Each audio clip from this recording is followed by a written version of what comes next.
April 23ஆம் தேதி election நடந்த அன்னைக்கு சாயங்காலம் என் ஃப்ரெண்டுக்கு ஃபோன் பண்ணி, "என்ன மச்சான் ஓட்லாம் போட்டாச்சா?" அப்படின்னு கேட்டேன். அதுக்கு அவன் ரொம்ப அசால்ட்டா, "உட்றா வெயில் வேற அதிகமா இருக்கு. கியூல வேற போய் நிக்கணும். அதுவும் இல்லாம கோடிக்கணக்குல ஓட்டு விழுற இடத்துல, என்னோட இந்த ஒரு ஓட்டு விளையல்லாம் என்னடா ஆகப்போது? இதனால என்ன பெருசா சேஞ்ச் வந்துற போது?" அப்படின்னு சொன்னான். அன்னைக்கு அவன்கிட்ட நான் எதுவும் என்னால சொல்ல முடியல. ஆனா இன்னைக்கு வந்திருக்கிற இந்த தேர்தல் ரிசல்ட்ட பார்த்தா, என் ஃப்ரெண்டுக்கு மட்டும் இல்ல, நம்ம ஒரு ஓட்டு என்ன செஞ்சிட போகுதுன்னு நெனைக்கிற எல்லாருக்கும், இது ஒரு செம்மையான பதிலா அமைஞ்சிருக்கு. அது வேற எங்கேயும் இல்ல. நம்ம சிவகங்கை மாவட்டம் திருப்பத்தூர் தொகுதியில தான் அந்த மேஜிக் நடந்திருக்கு.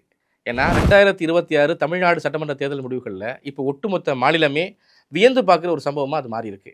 திருப்பத்தூர் தொகுதியில அமைச்சரா இருந்த பெரிய கருப்பன் அவர்களுக்கும், தமிழக வெற்றி கழகத்தோட வேட்பாளர் சீனிவாச சேதுபதிக்கும் இடையில நடந்த அந்த போட்டியில, கடைசி ரவுண்டுக்கு முன்னாடி வரைக்கும் பார்த்தா, திமுக வேட்பாளர் 30 ஓட்டு முன்னிலையில இருக்கார். சரி, ஜெயிச்சிட்டோம்னு அவங்க தரப்பு நெனச்சப்ப தான், கடைசி ரவுண்டு வாக்குகள் எண்ணி முடிச்சப்போ, எல்லாரையும் அதிர வைக்கிற மாதிரி சீனிவாச சேதுபதி வெறும் ஒரே ஒரு வாக்கு வித்தியாசத்துல வின் பண்ணிட்டாருன்னு அறிவிப்பு வருது.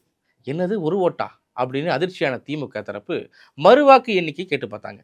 ஆனா தேர்தல் விதிமுறைப்படி செக் பண்ணப்போ சீனிவாச சேதுபதி ஜெயிச்சது உறுதியாயிடுச்சு. இது மாதிரியான சம்பவங்கள் இதுக்கு முன்னாடி நடந்திருக்கான்னு செக் பண்ணி பார்த்தப்போ, நம்ம ஊர்ல மட்டும் இல்ல, இந்த ஒரே ஒரு ஓட்டு மேஜிக் இந்திய அரசியல்ல பலமுறை நடந்திருக்கு. 2004ல நடந்த கர்நாடக எலெக்ஷன்லயும் இதே மாதிரி தான் ஒரு வாக்கு வித்தியாசத்துல ஏஆர் கிருஷ்ணமூர்த்தி அப்படிங்கிறவரு தோத்து போயிருக்காரு. இதுல கொடுமை என்னன்னா, அவரோட சொந்த கார் டிரைவரே அன்னைக்கு ஓட்டு போட போகலையாம். அவர் மட்டும் போயிருந்தா அந்த கதை மாறி இருக்கும். 2008ல் நடந்த ராஜஸ்தான் தேர்தலையும் அங்க காங்கிரஸ் மாநில தலைவராகவே இருந்த சிபி ஜோஷி ஒரு ஓட்டுல தோத்துருக்காரு. அவர் தான் முதலமைச்சர் ஆவார்னு எதிர்பார்த்த நேரத்துல அந்த ஒரே ஒரு ஓட்டு அவரோட கனவையே கிடைச்சிருச்சு. 1999ல் நடந்த டெல்லி எலெக்ஷன்ல ஆட்சியே கவுந்த கதையும் நடந்திருக்கு.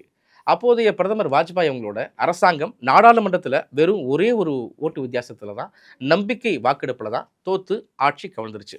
ஸோ இதிலிருந்து நம்ம தெரிஞ்சுக்க வேண்டியது ஒன்றே ஒன்று தான். நம்ம செலுத்துகிற ஒவ்வொரு வாக்கும் மிக முக்கியமான வாக்குன்னு மிக தெள்ள தெளிவாக இந்த தேர்தல் நிரூபிச்சிருக்கு.